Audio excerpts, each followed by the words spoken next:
Assalamualaikum warahmatullahi wabarakatuh. Salam sejahtera buat kita semua.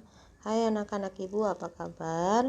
Ya, kita pagi ini mulai lagi pembelajaran jarak jauh atau PJJ, materi mata pelajaran PKN atau Pendidikan Kewarganegaraan. Nah, pada pertemuan kita kali ini adalah pertemuan ke-6 ya. Pertemuan ke-6 bab 2 materi norma dan keadilan. Nah, sebelumnya kita sudah membahas tentang norma, pengertian norma, macam-macam norma, norma-norma yang berlaku di masyarakat, fungsi dan tujuan norma. Kemudian juga kita sudah membahas tentang pengertian keadilan, macam-macam keadilan, ada keadilan komutatif, distributif, kodrat alam, vindikatif, keadilan kreatif, keadilan legal, dan keadilan perbaikan, dan berbagai macam keadilan lainnya. Nah, pada pertemuan 6 ini kita membahas tentang arti penting norma dalam mewujudkan keadilan dan perilaku yang sesuai norma dalam kehidupan sehari-hari. Nah, inilah yang akan kita bahas pada pertemuan ke-6 di bab 2 materi norma dan keadilan. Oke, ya, bagaimana arti penting norma dalam mewujudkan keadilan dan perilaku sesuai norma dalam kehidupan sehari-hari? Nah, nanti kita lihat slide berikutnya. Nah, anak-anak ibu jangan lupa ya, karena ini adalah pertemuan terakhir. Nanti di akhir pembelajaran akan ada ulangan harian dan kalian harus mengikutinya.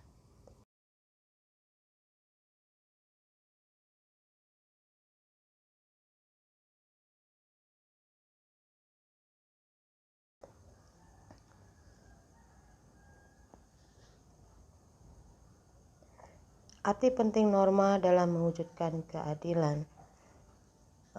Aturan dalam masyarakat memiliki arti penting bagi terciptanya ketertiban dan keharmonisan masyarakat. Nah, jadi sebelumnya dalam pembahasan tentang norma kita sudah membahas semua norma. Ada norma agama, norma kesopanan, kesusilaan, norma hukum. Nah, semuanya adalah aturan. Nah, aturan yang berlaku dalam masyarakat. Nah, pentingnya aturan itu untuk terciptanya ketertiban dan keharmonisan di masyarakat. Norma dalam masyarakat terbentuk karena adanya berbagai perbedaan individu. Ya, karena berbagai kepentingan, makanya kita perlu adanya norma atau aturan. Sebagai makhluk individu, manusia memiliki kepribadian, kepentingan, keinginan, tujuan hidup yang berbeda satu dengan yang lainnya. Ya, karena kita tidak sama keinginan ya. Nah, agar kita dalam perbedaan-perbedaan itu tidak terjadi konflik, maka dibuatlah suatu norma atau aturan.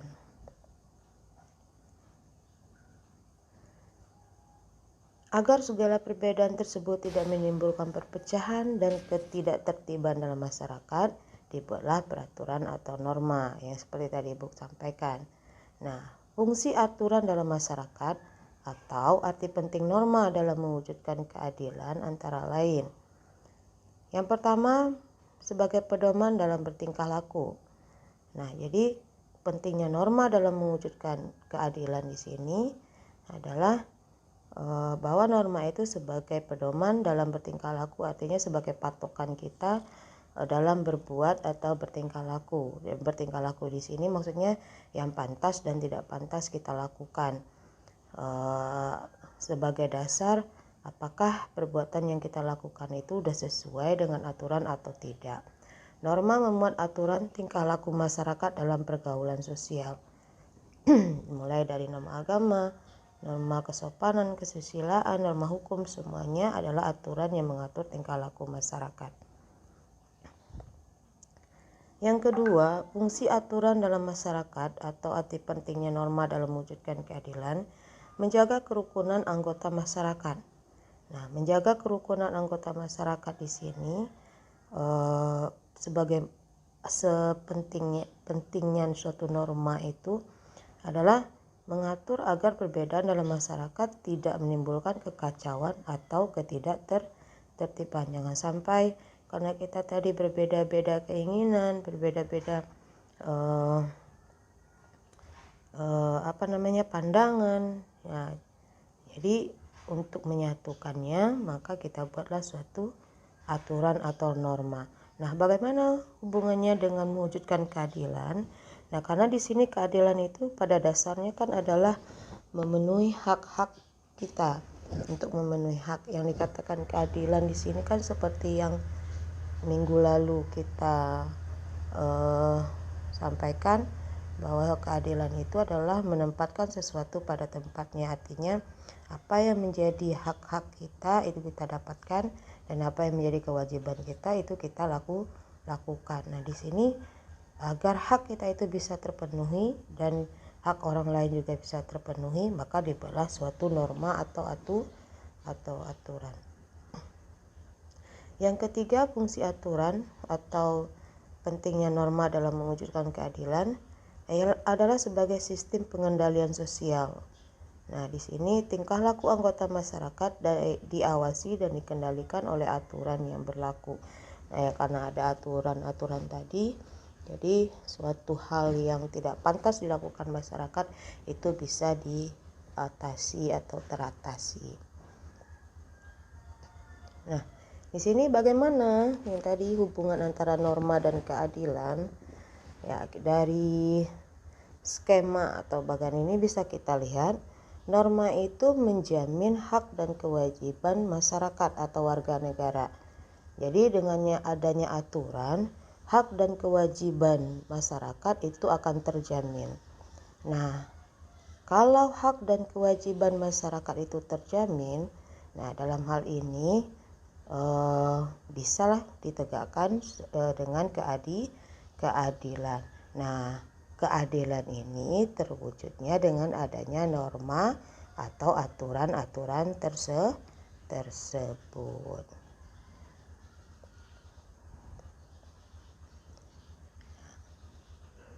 Poin yang ketiga, yang C di sini adalah perilaku sesuai norma dalam kehidupan sehari-hari. Seperti apa sih perilaku sesuai norma dalam kehidupan kita sehari-hari?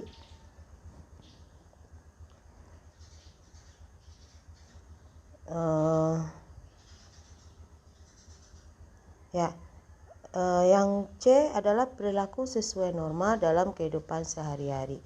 Seperti apa perilaku sesuai norma dalam kehidupan sehari-hari? Kita lihat.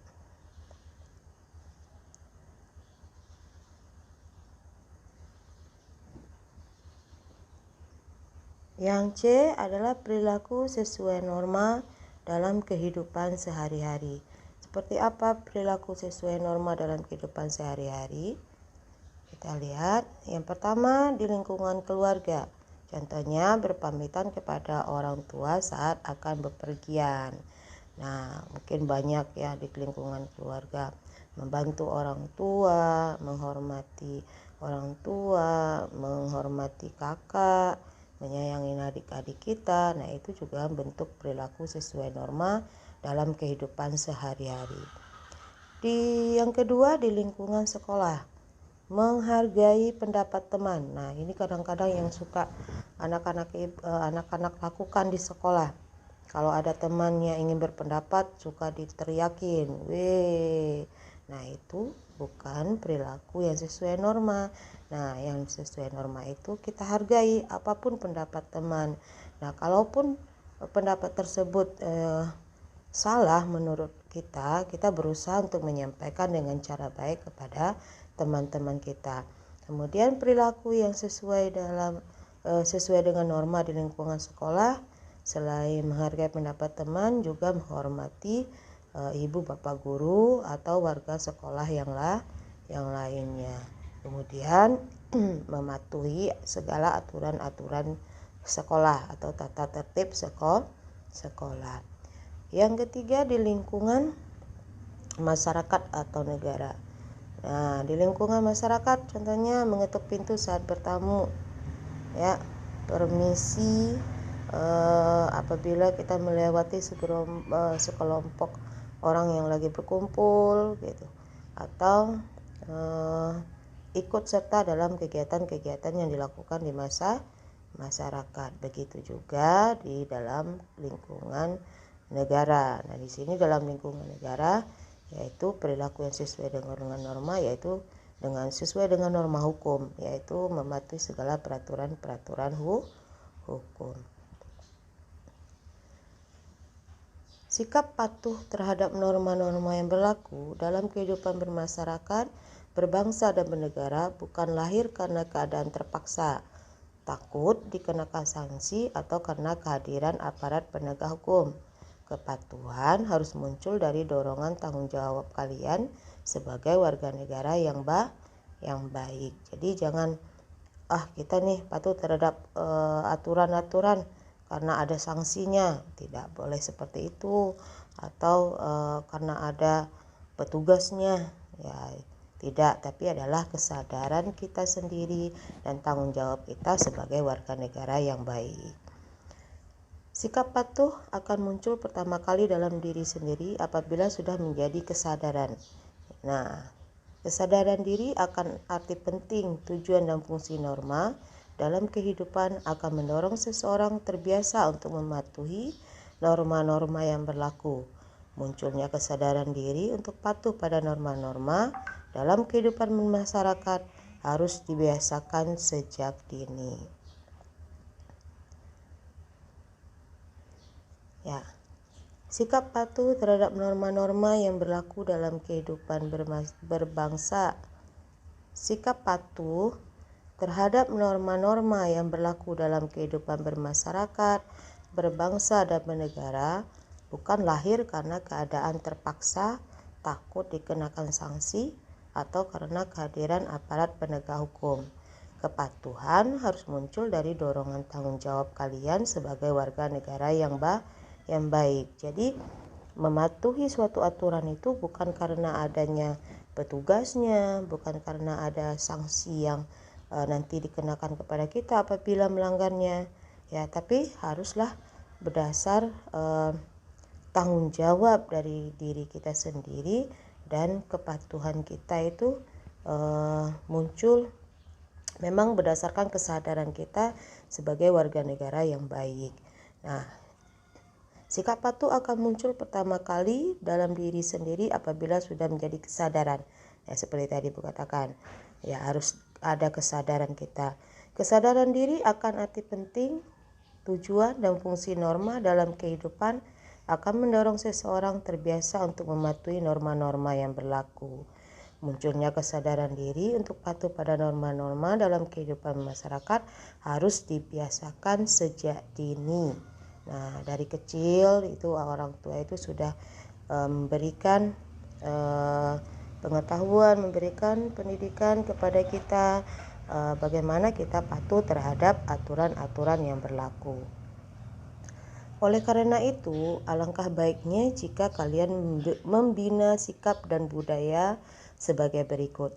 Nah, apa yang kita lakukan untuk kita bisa bersikap patuh terhadap aturan? Nah, ini yang kita harus budayakan, ya, harus kita kembangkan. Yang pertama, budaya malu, yaitu sikap malu jika melanggar aturan. Misalnya malu datang terlambat hadir di sekolah, malu membohong, bersikap berbohong. Nah, malu kalau seandainya kita melakukan hal-hal yang tidak terpuji.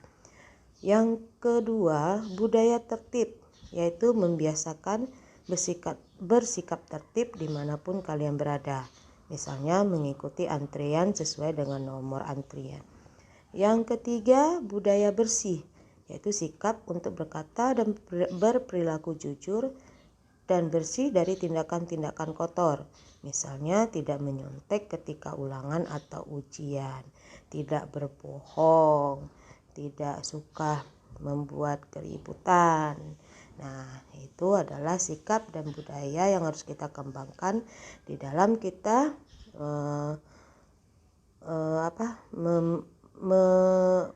mengembangkan sikap patuh terhadap aturan-aturan yang berlaku.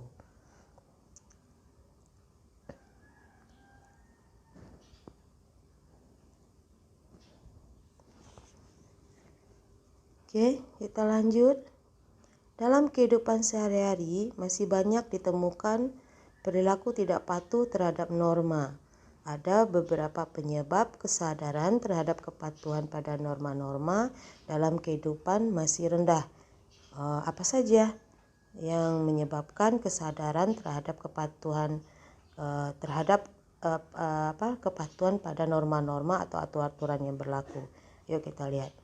Yang pertama, faktor pribadi, yaitu berkaitan atau sifat dan karakter dalam diri sendiri yang belum memiliki kesadaran berlaku taat pada aturan atau norma.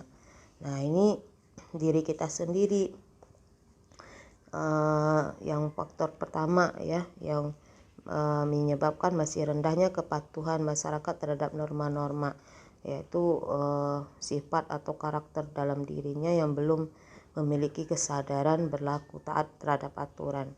Nah, ini kesadaran ini nggak tahu nih sampai kapan. Akhirnya dia berbuat kesalahan terus, membuat keributan terus. Nah, itu salah satu faktor yang termasuk dalam faktor pribadi. Yang kedua, faktor lingkungan. Nah, ini pengaruh lingkungan. Pengaruh lingkungan kehidupan baik di keluarga maupun masyarakat yang belum memberikan daya dukung terhadap pembentukan watak patuh pada aturan. Contohnya, kurangnya perhatian dari orang tua, kurangnya didikan dari orang tua, pendidikan yang salah. Nah, kemudian pergaulan dengan teman sebaya yang tingkah lakunya kurang baik, atau tinggal di lingkungan yang kurang baik ya, kurang teratur dan kumuh ya. Nah, itu adalah faktor lingkungan yang menyebabkan rendahnya kepatuhan terhadap norma-norma atau aturan-aturan yang berlaku. Nah, inilah yang menjadi penyebabnya. Jadi anak-anak ibu coba sadar ke diri sendiri, apakah kita selama ini sudah patuh ya atau belum ya. Kalau seandainya belum, berusaha untuk sadar, meningkatkan kesadaran terhadap kepatuhan norma-norma yang berlaku di masyarakat kita. Oke, sekian pertemuan kita kali ini ya. Terima kasih atas perhatiannya, dan anak-anak ibu jangan lupa ini adalah pertemuan terakhir di bab 2 materi norma dan keadilan. Nah, minggu depan kita akan masuk materi yang ketiga atau materi yang terakhir di semester 1. Nah, anak-anak ibu jangan lupa ya, nanti ikuti ulangan harian kita, jangan sampai nilai kalian kosong. Oke, terima kasih atas perhatiannya. Wassalamualaikum warahmatullahi wabarakatuh. Bye bye, semangat ya.